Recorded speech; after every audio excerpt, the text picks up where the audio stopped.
পেটে বাচ্চা আছে, সেসব মহিলাগুলোকে জাতি গেলে এখানে খুব ঝামেলা হয়। একটা মাইক্রো জাতি বা কোনো একটা অ্যাম্বুলেন্স আসতে গেলে ঠেলি তোলা লাগে, এখানে আগে তার জোন ফিট করতে হয়। এখানে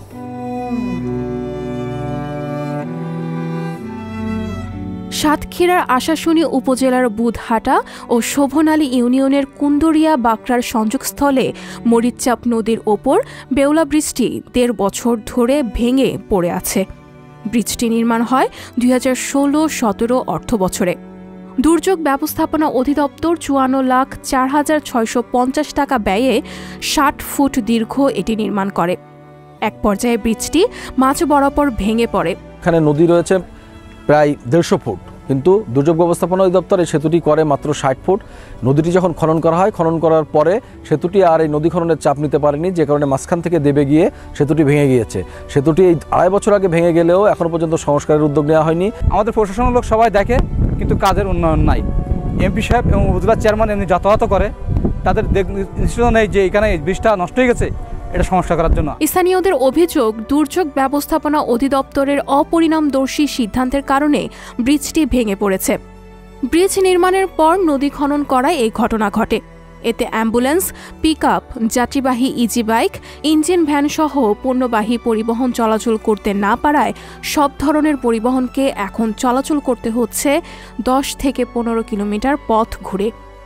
ফলে যেমন বেড়েছে পণ্য পরিবহন খরচ, তেমনই বেড়েছে জীবনের ঝুঁকি। এই ব্রিজটা ভেঙে যাওয়ার কারণে আমাদের মতন ভ্যানওয়ালা যত তাড়াতাড়ি এই ব্রিজটা মেরামত হয়, তত আমাদের মতন গরিব মানুষের সুবিধা হবে। ভাঙা ব্রিজের জন্য স্কুলে যেতে পারি না, এজন্য সরকারের কাছে দাবি আমাদের এই ব্রিজটা দ্রুত ঠিক করে দেয়।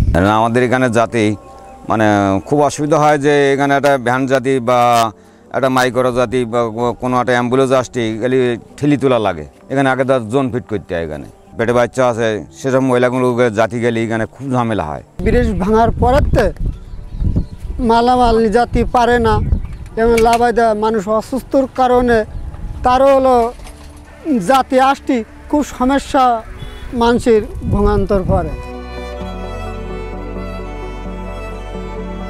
ব্রিজটা অ্যাকচুয়ালি ছিল হলো যে লেন্থের, খননটা তার চেয়ে বেশি করার ফলে ওটা ভেঙে গেছে। তবে এইটা কনস্ট্রাকশনের কাজ করছিল দুর্যোগ ও ত্রাণ মন্ত্রণালয়। মূলত এলজিডি এইটাতে কোনো হস্তক্ষেপ অদ্যাবধি করে নাই। পিআইও অফিস থেকে বলা হচ্ছে যে এটা হলো যেহেতু এলজিডির রাস্তার কাছাকাছি, সেই জন্য এটা এলজিডি নিয়ন্ত্রণ করে। অ্যাকচুয়ালি মূলত রাস্তাটা আমার কোনো অ্যালাইনমেন্টের উপরে অবস্থিত নয়, এটা হলো ব্রিজটা আগে হয়েছিল, এখানে কাঁচা রাস্তা ছিল, সেই জন্য আমরা পাশ দিয়ে রাস্তা করার সময় ওটাকে আমরা কানেকশন দিয়ে দিয়েছিলাম। উপজেলা প্রকল্প বাস্তবায়ন কর্মকর্তা বলেন, পানি উন্নয়ন বোর্ড নদী খনন করার কারণে ব্রিজটি ভেঙে পড়েছে। ব্রিজটির দুপাশে এলজিইডি রাস্তা করার কারণে এটার দায়িত্ব এলজিইডির। আমরা যখন রাস্তাটা করেছি তখন কাঁচা রাস্তা ছিল, প্লাস ওর উপর আমরা ব্রিজ করি। পরবর্তী টাইমে এলজিডি ওই রাস্তা তারা পিচের রাস্তা করে দিয়েছে এবং তাদের আইডিভুক্ত করে দিয়েছে, যার ফলে ব্রিজটি এই মুহূর্তে আর কি ব্রিজটি ওই অবস্থা রয়েছে। এটা এলজিডি যদি উদ্যোগ নেয় তারা এটা করতে পারবে, কিন্তু আমাদের এখন আর ওই মুহূর্তে এলজিডির রাস্তায় ব্রিজ করার কোনো সুযোগ নেই। অতি দ্রুত এই ব্রিজটি দিয়ে নির্বিঘ্নে চলাচল করতে পারে, এমনটাই দাবি এলাকাবাসীর। সঞ্জিতা শম্পা, সংবাদ প্রকাশ।